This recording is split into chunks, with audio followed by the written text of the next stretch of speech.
Welcome to Another Thing. I'm Larry Menti. We've been hearing a lot about the FBI terror watch list recently after the attack in an Orlando nightclub. Omar Mateen, the man who shot 102 people inside the club, killing 49 of them, pledged his allegiance to ISIS. At one time, he was on the terror watch list. And now there is a push to keep anyone who was on that list from buying a gun. That raises a number of questions, including what is the terror watch list and how does one get on it in the first place? Kolodziej begins our coverage. Ellen. Thank you, Larry. 49 dead, dozens of others injured. And the shooter was on the terrorist watch list, then taken off. So many are wondering how he could possibly have bought a gun. But even if he had stayed on that list, he could have bought a gun legally. The head of the FBI says even though federal agents saw red flags years before Omar Mateen shot up an Orlando nightclub, he doesn't believe they could have prevented this tragedy. We're also going to look hard at our own work to see whether there is something we should have done differently. So far, the honest answer is, I don't think so. Certainly hindsight is 20/20.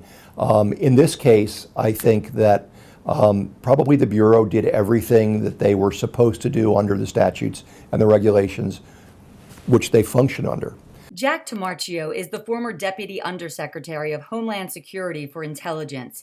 He says the FBI investigated Mateen years ago for 2 separate cases involving possible ties to terrorists, but both times they closed the files and took him off the watch list.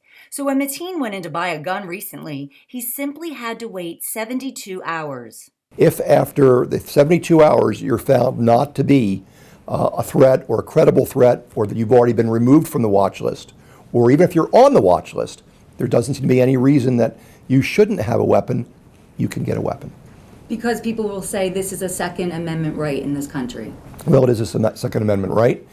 Rise up, Democrats. Rise up, Americans. This cannot stand. House Democrats staged a sit-in to show their disgust over gun laws, but many Republicans say you can't stop law-abiding citizens from legally buying guns because thousands of people mistakenly end up on that terrorist watch list. And Jack Tamarchio says that means any changes probably won't happen anytime soon. In the near future, unfortunately, no. I do think that there probably needs to be a closer look, a stricter scrutiny on who gets guns and the gun laws in this country. So many die-hard conservatives in Congress say they will keep fighting to make sure Second Amendment rights do not get trampled. Reporting for Another Thing, I'm Kolodziej. All right, thank you, Ellen. To talk more about the terror watch list and the no-fly list, Frank Spano is the executive director of the Counterterrorism Institute. Thank you for doing this. Thank you, Larry. Let's start with the basics. What is the terror watch list? The terror watch list, or more accurately, the terrorism screening database, is an aggregate of intelligence information. After 9/11, there was a big push to get agencies to work closer together, share intelligence, and this came of that.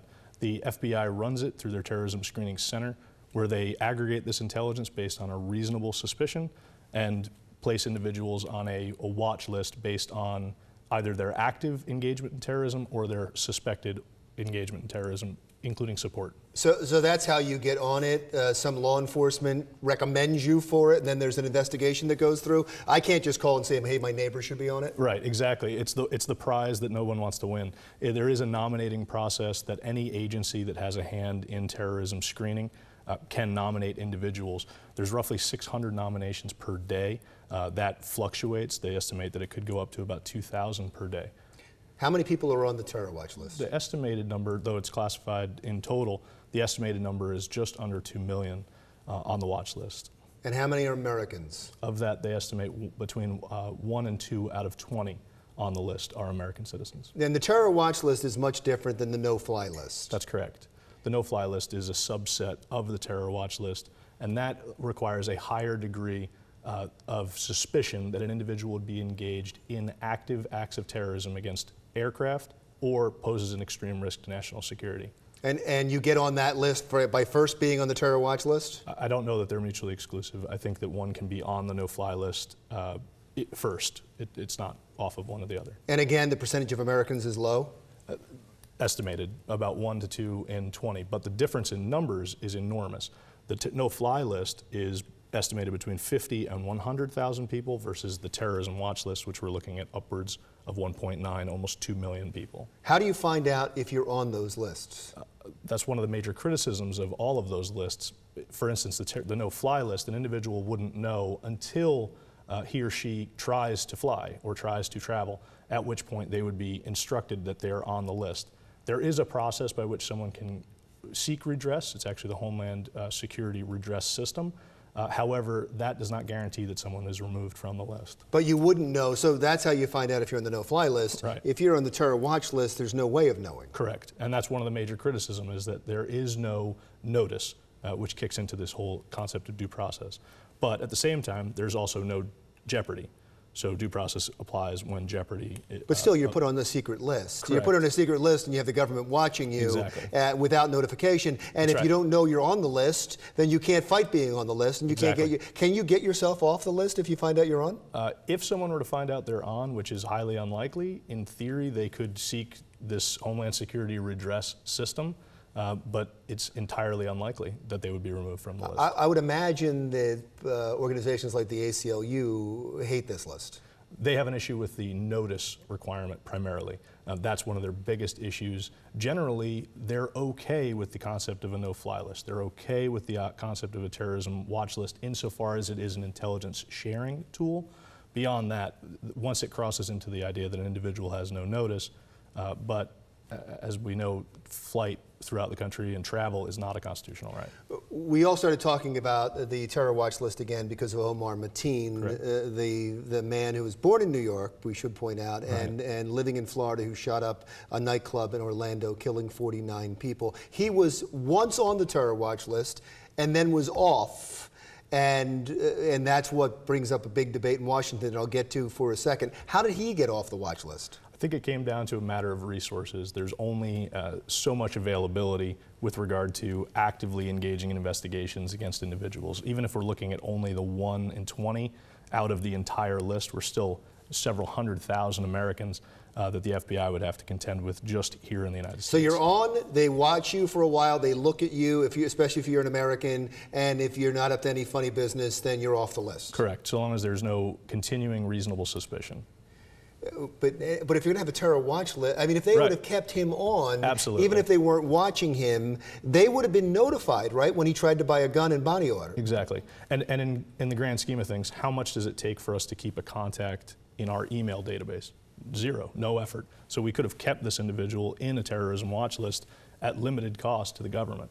And that seems like a legitimate solution, and now we can get to the legislation that has been kicked around, and that is if you're on the terror watch list or if you're on the no-fly list, that you can't buy a gun at all. Correct. And there seems to be a lot of Democrats behind it and some Republicans who are pushing for it now. Do you see problems with that? Well, it certainly strikes of due process violations. An individual without notice is now having the Second Amendment, a constitutional right infringed without having necessarily committed a crime. So if an individual was convicted of a felony or convicted of a misdemeanor crime of domestic violence per the Lautenberg Amendment, they are not allowed to possess a firearm.